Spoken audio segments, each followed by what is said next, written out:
India वाले इनकी मिट्टी प्लीज कर रहे हैं कि यार 23 सालों बाद भी फिर वही रोना रो रहे हो 9/11 का कि आप लोग फ्रंट लाइन स्टेट बने हुए थे। फ्रंट लाइन स्टेट आप लोग बने थे और उसके बाद आपने इतने ही डॉलर लिए थे अपनी अवाम जो है उनके कत्ल और उनकी जो दहशतगर्दी के अगेंस्ट, लेकिन आपने खुद को संवारा ही नहीं है, अपने पैरों पर खड़ा करने की कोशिश नहीं की, क्योंकि आपको आदत पड़ गई थी कि हमने भाई भीख ही लेनी है, हमने इमदाद ही लेनी और इमदाद पे अपने मुल्क पे चलाना है। दुनिया हंस रही है, सही हंस रही है।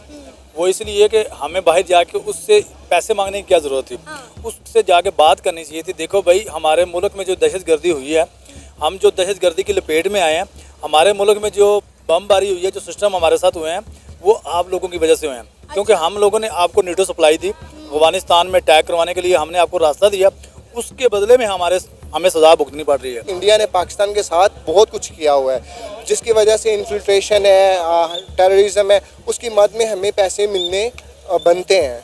जय श्री राम दोस्तों, मैं सुनील चौहान हमेशा की तरह आप सभी का स्वागत करना चाहूंगा हमारे और आपके YouTube channel reaction with review पे। तो दोस्तों लेकर हम हाजिर है पाकिस्तानी भिखारी पार्ट 2।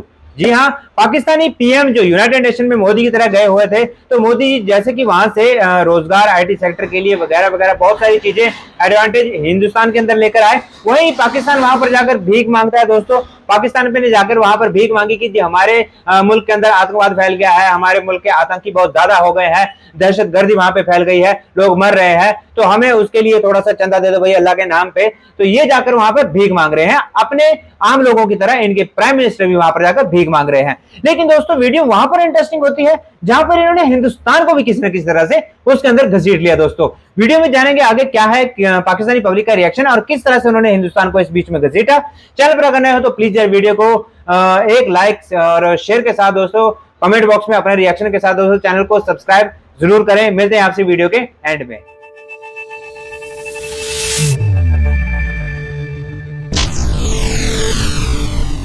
आपका पैसा आपको डबल करके देंगे। आपने कभी सुना हो कि पाकिस्तान के प्राइम मिनिस्टर ने किसी इंटरनेशनल फर्म पे जाकर कहा हो कि भाई आए हमारे मुल्क में आके कपड़े की फैक्ट्री लगाएं, आए हमारे मुल्क में आईटी हब बनाएं, हम आपको अच्छे रिटर्न्स देंगे, हमारे नौजवानों को भी रोजगार के मौके मिलेंगे। कभी आप मुझे बताएं उन्होंने एक ऐसे मुद्दे पे बात की हो? नहीं, वो ऐसी बात करते नहीं ना, वो जाते ही पैसे मांगने। आप बात कर रही थी फ़लस्तीन की। अगर ये जमहूरियत रियासत पाकिस्तान का लीडर होता, ये वहाँ जाता, उनको बताता कि भाई फ़लस्तीन में कितना जुल्म हो रहा है, सितम हो रहा है, वहाँ पे बमबारी हो रही है, दहशतगर्दी हो रही है, इसराइल उनके ऊपर दहशतगर्दी कर रहा है, आप इसके बारे में कुछ सोचें या इनको रोकें। अच्छा, हम जो मुसलमान जो रियासत के जो वज़ीर आज़म है ना, ये हम एक पेज पे नहीं खड़े होते। जब एक पेज पे नहीं खड़े होंगे तो हमारा यही अशर होना है। हम जाके यहूदियों से जाके मदद मांग रहे हैं, जी हम मुसलमान हैं, हम मर चुके हैं, हमें दो। आपकी खुद कंट्री इतनी ऐसी कंट्री हैं जो दुनिया में मानी जाती हैं, करेंसी के लिहाज से भी, माशियत के भी लिहाज से। आप उनके पास नहीं जाते, आप यहूदी लेबी के पास जाते हैं कि हमारी मदद करो। आपका काम बनता था वहाँ पे जाके फ़लस्तीन के बारे में बात करते, कश्मीर के बारे में बात करते, इंडिया के खिलाफ बात करते। कंट्रोल कि भाई इंडिया ने पानी छोड़ा, हमारा नुकसान हुआ है, आप इंडिया को बताओ, नहीं तो हमारी देखो बॉर्डर लेना ना, हम क्लास करेंगे, हमें मजबूरी है, हमारे जब बच्चे मरेंगे तो हम तो जवाब देंगे, लेकिन वो इस इशू पे बात नहीं करते। जब भी जाते हैं कटोरा लेके चले जाते हैं कि भाई हमारा कटोरा खाली है, इसको भर दो। जब भर लेते हैं वापसी आके वो हमसे वसूल कर लेते हैं कि भाई हम आपसे निकालेंगे बत्ती के बिलों में, पानी के बिलों में। बात ये है कि लीडर तो ये है ही नहीं। ये गड़बड़ है बाबा। सर देखिए, ऑलरेडी कोई दुनिया का मुल्क ऐसा नहीं है जो हमें इनवाइट करे, क्योंकि उन्हें पता है कि इन्होंने आके मांगना है और कोई दूसरा काम नहीं करना। आप किसी घर में बार बार मांगने के लिए जाएं ना, तो अगली दफ़ा वो घर वाले दरवाज़ा नहीं खोलते हैं।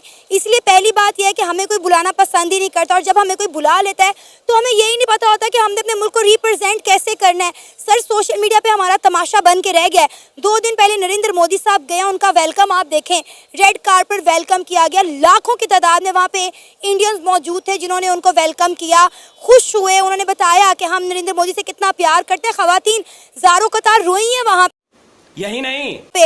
और आप देखें, जब शहबाज शरीफ के एक पाकिस्तानी उन्हें एयरपोर्ट पे लेने नहीं आया, किसी ने भी उनसे हाथ नहीं मिलाया, किसी ने उनका रेड कारपेट वेलकम नहीं किया। सर इतनी इंसल्ट किसी की हो, कभी दोबारा मुड़ के ना जाए उधर। गजब बेइज्जती है। देखिए बात यह है कि रेड कारपेट बिछाने की बात छोड़े, उन्होंने क्या बिछाना है? क्या पाकिस्तानी वहाँ मौजूद थी? वहाँ पे आपके नहीं थी, मैं बता तो रही हूँ, नहीं थी। क्यों इस्तेकबाल करेंगे? क्यों करेंगे इसका इस्तेकबाल?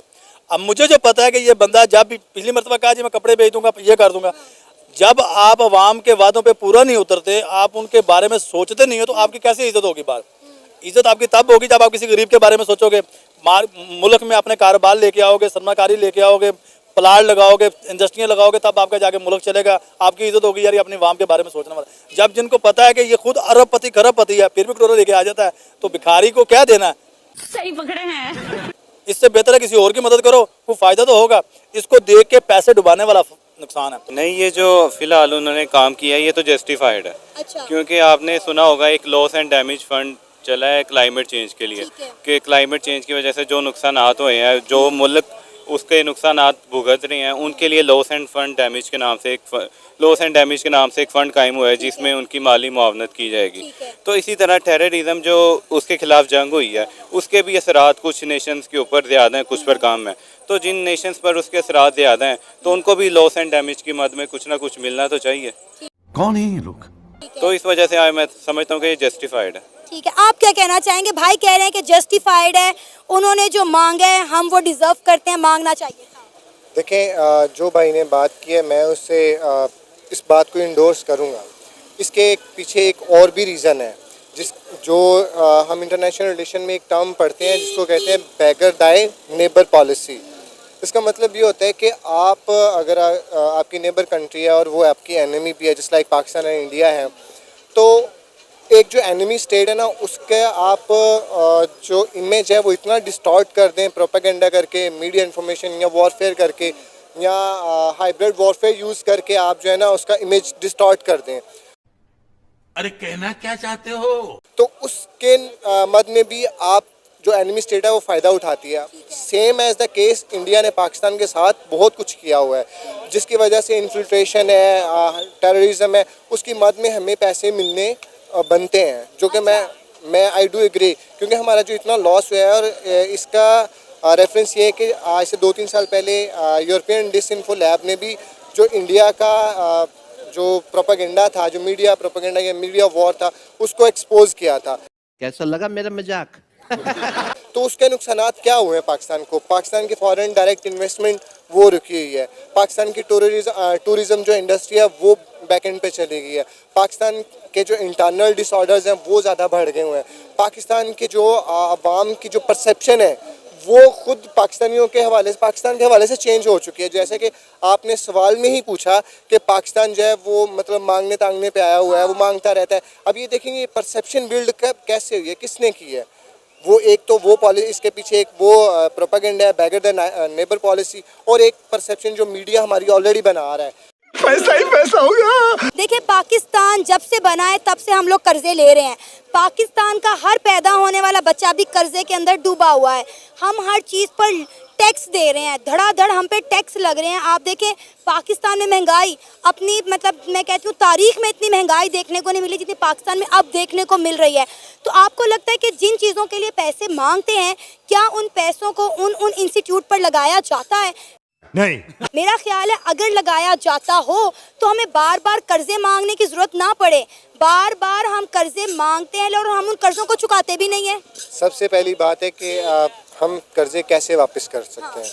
उसके लिए हमें सबसे पहले बात यह कि पैसा जो आता है उसको शफाफ ट्रांसपेरेंसी के ज़रिए जिसके लिए मंगवाए गए हैं उस पर लगाया जाए वो।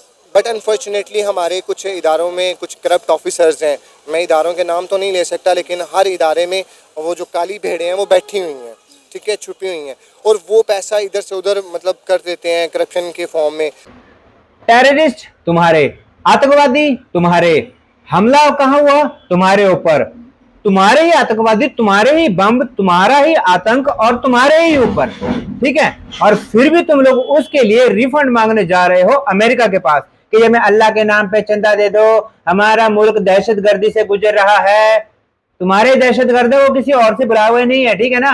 और दूसरों भारत पर इल्जाम लगाने से पहले दोस्तों इन लोगों को अपने गिरबान के अंदर झांक कर देखना चाहिए। मैं शरेआम बोल रहा हूँ ये बात दोस्तों, पाकिस्तानियों अपने गिरबान के अंदर झांक कर देखो। ये बंदा जो शरेआम बोल रहा है, पहले इसने भारत पर इल्जाम लगाया और अब ये शरेआम ये बात कर रहा है कि पाकिस्तान में कुछ ऐसे करप्ट ऑफिसर्स हैं जिनकी वजह से वो लोग पैसे वापस नहीं कर पाते। मतलब तुम लोग वो आदमी हो जो उधार ले लेते हो, बाद में वापस करने का नाम नहीं लेते और अब जो भूखमरी की जिंदगी जी रहे हो।